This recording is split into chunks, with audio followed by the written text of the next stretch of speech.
నిండు సభలో అమిత్ షా గారు సాక్షాత్తు హోమ్ అఫేర్స్ మినిస్టర్ అంబేద్కర్ గారి గురించి ఎంత హేళన చేసి మాట్లాడారో చూశాం.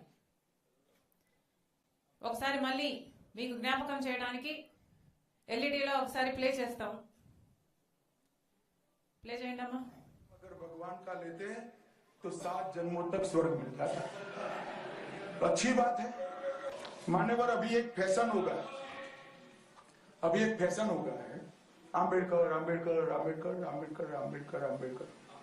इतना नाम अगर भगवान का लेते तो 7 जन्मों तक स्वर्ग मिल जाता. तो अच्छी बात है.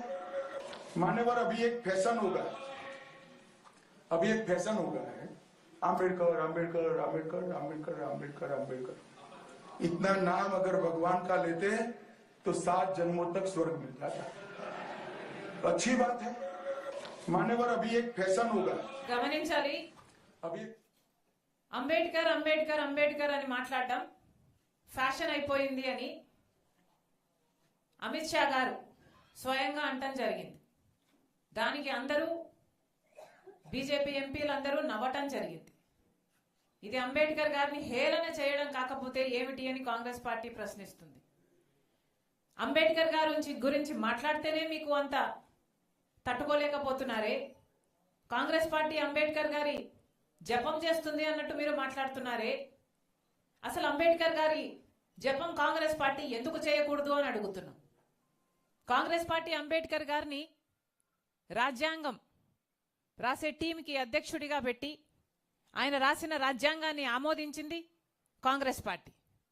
అంబేద్కర్ గారు రాసిన రాజ్యాంగమే ఈరోజు మన దేశంలోని ప్రజాస్వామ్యాన్ని కాపాడుతుంది. అంబేద్కర్ రాసిన రాజ్యాంగమే ఈరోజు మన దేశంలోని ప్రతి ఒక్కరికి, అడల్ట్గా ఉన్న ప్రతి ఒక్కరికి ఓటు హక్కునిస్తుంది.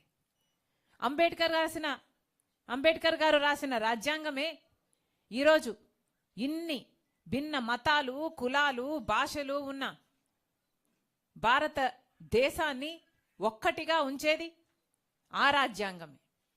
ప్రభుత్వ విధానాలు ఎలా ఉండాలి, రాష్ట్రమైనా ఒక కేంద్రమైనా ఎలా ఫంక్షన్ అవ్వాలి, ఇలాంటివన్నీ చెప్పింది అంబేద్కర్ గారు రాసిన రాజ్యాంగమే.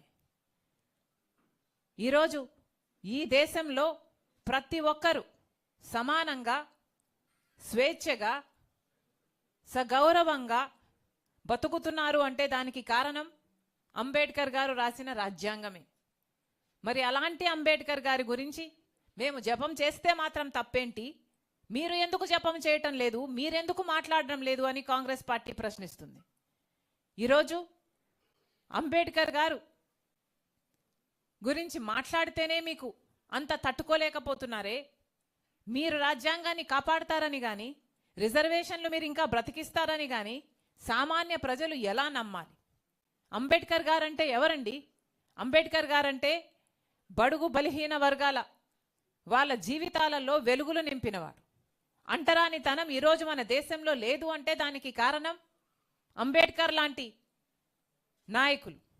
ఈరోజు ప్రపంచమే భారత రాజ్యాంగాన్ని ఇంత గౌరవిస్తుంది అంటే దానికి కారణం అంబేద్కర్ గారు. మరి అలాంటి అంబేద్కర్ గారిని మీరు అవమానిస్తూ, హేళన చేస్తూ నిండు సభలో, పార్లమెంటులో ఇంత ఘోరంగా మాట్లాడుతుంటే సామాన్య ప్రజలు గమనిస్తున్నారని బీజేపీ పార్టీ గుర్తుపెట్టుకోవాలి. బీజేపీ పార్టీ ఇంత హేళన చేస్తుంటే